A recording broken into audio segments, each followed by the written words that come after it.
Canada just dropped a bombshell that has Washington furious and Sweden celebrating.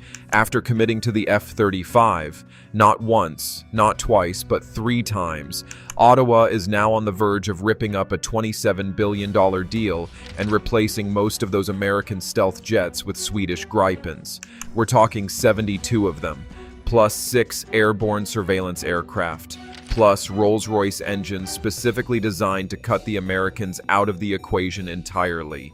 12,600 jobs, Arctic independence, and a diplomatic firestorm unlike anything Canada has started in decades. This is the story of the most explosive fighter jet decision of 2026. To understand why this is such a big deal, you need the backstory. Canada's aging CF-18 Hornets, Cold War-era jets from the 1980s, desperately need replacing. After years of political drama, Ottawa finally chose the F-35 in 2023 under the Future Fighter Capability Project. The plan, 88 jets, $27 billion, a cornerstone of RCAF modernization. Done deal. Or so everyone thought. Then Donald Trump was re-elected. Tariff threats flew. 51st state rhetoric hit Ottawa like a slap. Suddenly, Canada's government faced an uncomfortable question. What happens if the country selling us our jets becomes our adversary? Prime Minister Mark Carney immediately ordered a full F-35 contract review in March 2025, and Saab, which lost the original competition, saw its opening. The offer on the table, 72 JS-39E/F Gripens plus 6 Global Eye surveillance aircraft, modeled on Finland's 2021 deal. The Global Eye runs on Bombardier's Global 6000/6500 platform, already a Canada-Sweden collaboration. Beyond the jets, Saab is promising full technology transfer, domestic assembly, and complete maintenance on Canadian soil. The likely outcome? Ottawa keeps the 16 F-35s already paid for, legally obligated, but redirects the remaining 72 orders to Sweden. A mixed fleet, F-35 stealth for niche missions, Gripens carrying the bulk of the workload. Now here's where this story gets truly explosive, and where Washington has every right to be nervous. The standard Gripen E runs on a General Electric F414 engine, American-made, subject to ITAR, International Traffic and Arms Regulations. In plain English, Washington has a legal veto over where that jet flies, who buys it, and how it's upgraded. We saw exactly what that means earlier in 2025 when the US government blocked Colombia's Gripen deal by threatening to deny the engine export license. The whole deal collapsed. Canada knows this, and that's exactly why the Rolls Royce angle has become the most controversial element of this entire negotiation. Saab is now reportedly proposing a British Rolls Royce engine, specifically a derivative of the EJ200/EJ230 family, for the Canadian variant of the Gripen. No American components in the power plant. No Pentagon approval required. No kill switch. No veto. Defenders of this plan call it full sovereignty. One analyst put it bluntly: a Gripen with a Rolls-Royce engine would let the RCAF operate, upgrade, and deploy its jets without ever asking Washington for permission. Given the current political climate, that's not a theoretical benefit.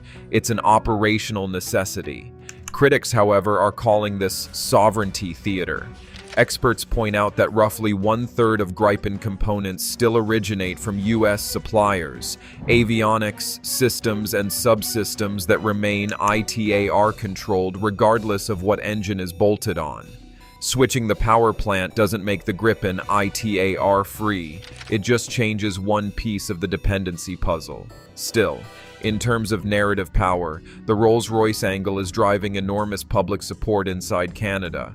Let's talk about the number that keeps dominating the headlines: 12,600 Canadian jobs. Saab has built its entire pitch around industrial benefits, assembly lines, aerospace manufacturing, long-term maintenance hubs. Minister Joly publicly cited the 10,000 to 12,600 job figure in multiple interviews, but defense analysts are pushing back hard. Saab as a company employs only around 24,000 people globally, just 8,000 in aerospace. Even in the United States, one of the world's biggest defense markets, Saab employs barely over 1,000 people. Critics at the Macdonald-Laurier Institute argue the jobs figures are inflated and partly dependent on the rumored Ukraine order. Roughly 100 to 150 Gripens that Kyiv has only signed a non-binding memorandum of intent for, while simultaneously signing a similar agreement with France for Rafales. In short, the 12,600 number is politically useful, heavily debated, and possibly built on orders that may never materialize. Washington is not staying quiet. U.S. Ambassador Pete Hoekstra has already warned that a Canadian pivot away from the F-35 would alter the NORAD framework, the Joint North American Aerospace Defense Command that's been the backbone of continental security for 70 years. The argument, F-35s are becoming the NATO standard. Shared data links, sensor fusion networks, and interoperability frameworks are all being built around the F-35's architecture. Plug in 72 Swedish jets, and you create a gap. Retired RCAF officials agree. A dozen former senior Air Force officers wrote directly to Prime Minister Carney urging him to maintain the full 88-jet F-35 order. Former Chief of Defense Staff Tom Lawson was reportedly among the signatories. His public comment was unambiguous. The Gripen would be close to useless in a wartime situation compared to what the F-35 offers. The F-35's mission-capable rate, the percentage of jets actually ready to fly on a given day, sat at around just 36% in 2023. That's a real problem. But critics of the Gripen counter that putting 72 jets of a different type into service creates double the logistics chains, double the training burden, and double the maintenance complexity. For an Air Force already stretched thin, that's not a solution. It's a new crisis. Here's the real truth underneath all of this. This decision was never purely about fighter jets. It's about who Canada trusts. It's about whether decades of continental integration survive the Trump era.